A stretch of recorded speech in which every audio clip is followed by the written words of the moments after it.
Ah, hey, what's up, y'all? Welcome to Stafford Tigers Musical Mania TV. This is scene 3. And today, what we're going to be talking about is my absolute extreme obsession with the Video Music Awards for MTV. Courtesy of this thing right here. Well, it's not courtesy of, but I'm just saying like MTV and it's the logo there. But anyway, so I want to just jump in by saying that growing up, I never, ever missed the VMAs. As far back as I could remember, like 1998 or something, I have watched the VMAs every single year, all the way from 1998, all the way up to present day today. And I will be watching again this year too. I don't know. I think that I love the VMAs so much because it was just a way for artists to not only express themselves, but express their creativity and then to truly like sell and dissect their record. So first and foremost, I want to talk about the very first music awards, the 1984 Video Music Awards. I wish that, man, that's the thing. Like, I was born in a good decade, but like at the same time, I just wish that sometimes I could like be like a ghost or something. I could teleport back just for what music was like around that time, because I hear so many amazing things about the VMAs, and I'm just like, dang, I wish I would have saw that in real time when it happened. So my first favorite moment from the VMAs, 1984, when I was born in 1995, was this lovely woman right here. So what I heard was basically and saw was she did like a virgin. And at the time, that was a really big deal, what she did on stage, because I think she did some sort of racy act on stage, which today in my generation is nothing. But back then, that was a big deal. And it got a lot of press. And I remember also her hearing how she walked backstage. And then they told her, they said, your career is over. You shouldn't have done that. But we all know that ain't the truth, because she's still here now. She just finished the celebration tour. So come on now, 40 plus years, a decade of music. So that's one of my favorite moments. And I wish I had saw that in real time. But from what I saw, it wasn't really that bad. And I don't know if it's just because I'm from a different generation or if it's because they were making a big deal out of it than what it really was. Because it really wasn't like a huge deal. It was just kind of part of the act or whatever. So that was one of my favorite moments that I saw as a child, like on TV growing up. Even though I wasn't a child when it happened, I was non-existent, but y'all get what I'm going with that. So my next one is Mr. Michael Jackson. When he performed back in 95, the year I was born, it was either 95 or 96. I can't remember. I love when he did, I think he did You're Not Alone, but then he also did Dangerous, the title track from his studio album, Dangerous, his 8th studio album. I love the synchronized dancing because still to this day in my generation, we still have that. We have that with BTS, a lot of the K-pop groups, they do the synchronized movement where they move.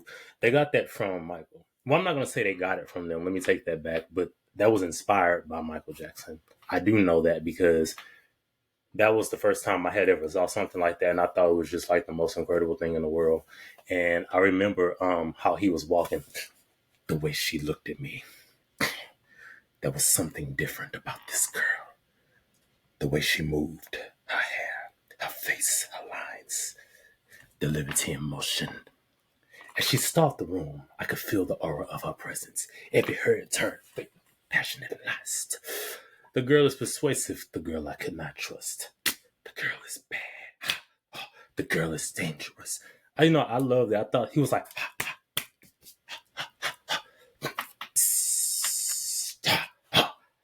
and then he used a snippet of Janet. He used Miss You Much and You Want This. I thought that was the most incredible thing ever. So I love the sequence dancing. I can't talk right, you guys. I don't know what's wrong with me today. I guess I was just excited to do this video, but I love how he did all of that. And then I had never, ever seen someone change clothes in such a brief amount of time. And then he used a little James Bond like intro in the background. Dun, dun, dun, dun, dun, dun, because I'm a fan of James Bond as well. But he used that. And then next thing I know, he's in a different outfit. So he changed from the previous song he was doing to Dangerous. And I thought that was incredible. That was hot. I love that. Um, I gotta fast forward to the 2009 VMAs. Yeah, I'm just gonna go ahead and say that was my favorite ceremony. That was my favorite one of them all. I have many favorites, but in 2009 for the VMAs, a lot happened that night. There are certain things I'm not going to discuss that happened, but then there are amazing performances. So that was the same year that Michael actually passed, as we all know, and I love how they did a tribute to him at the beginning because music video for Thriller, I think was one of those really massive music videos that changed MTV forever. So I love how they did that. But then that was when the Queen came out, Miss Janet Jackson. I will never forget when they did Scream, and I'm like, oh, okay, this is the first time, okay. They just playing Scream, and then before you know it, then the glass breaks, and then Janet walks out, and I'm just like, I had no clue that nobody knew. Like, that was a total shock. That was like literally one of the most shocking performances I ever saw because he did it live on the History Tour, but Janet never did it live. So ever since that performance for her future tour, she added Scream to her set. But I thought that was really cool. But then not only that, but how they did the dance break and then on the back screen, the back screen on the stage had Michael, but then she disappeared because she was really there. So it's kind of like he was on the backdrop, and then she was here, and then they did the dance together, and she stayed like in sequence with him, and it was almost like they were really there together. And there was nothing more beautiful than that ever. So it was that. And then also when Lady Gaga did Paparazzi. Now, at this time, I was a fan, but I was a newer fan because she had only been out like a year. But after I saw that performance, that solidified me as a true fan, and I've been a major diehard fan ever since. And the reason for that being because when I saw that performance when she did Paparazzi, I was like, this is what music is supposed to be. This is what a spontaneous all-out performance is supposed to be. You had music, you had live vocal, you had fashion, you had theatricality, you had choreography, you had dramatics, you had acting, you had all of this stuff all in one. So for that performance, I give her, if there was anything greater than the A+, she would get it for a performance because that was perfect. And I will never forget that. Like, I remember going back to school and we were sitting up talking about that performance. Everybody, we talked about the VMAs that night, but that was like the main thing we talked about was that performance. And everybody was like, I wonder where the blood came from. How did she end up doing that? And was that inside of her costume the whole time? And we were just all talking about it and going back and forth, and we was laughing about it. It was the greatest thing ever. It was crazy. It was a crazy time. But I've never seen a performance like that. And then 2 years later, she came back and did it again. And she dressed up as one of her musical alter egos, Joe Calderon. She did You and I. Then 2 years later, she did Applause. Art Pop had just came out. And with everything that was going on around that time, I love how she still stood by her project. And she came out and she did Applause. And she nailed it. I remember texting back and forth with my friends. And we were still talking about the performance, like well into the ceremony. Other people had performed and we talked about that, but everybody was like, I was still so excited to see her and I can't believe she came. It was cool. I was still in high school at the time, and that was an amazing time. And also, I was looking because where you at? This. I was trying to get my hands on this for the longest, y'all. I swear. Like, I looked and looked and looked everywhere and I could not find this. And I told my mom, I said, I can't find it anywhere. I know it exists. And then finally I found it and I was like, I put the money right down and I had it. I ordered it offline. I had it sent to my door. I was like, I gotta have this. That's how much I love the VMAs and I love MTV. It's nothing like it. And I was like, I want this so badly, but it's sold out because so many people have this, and I don't understand like why I couldn't get one, but now I finally got it, so I'm so happy. And I've been had it a while now, but when I finally did get it a few years ago, I was like, yes, finally. So, yep, this I have a bunch of Funko Pop, by the way, but this was one of the main ones that I wanted was this one.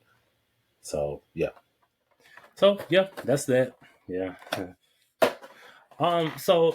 Next we have also I want to go back to Janet. I know I'm kind of being scattered right now, but I love Janet actually received the Vanguard Award before it was a Michael Jackson Video Vanguard Award.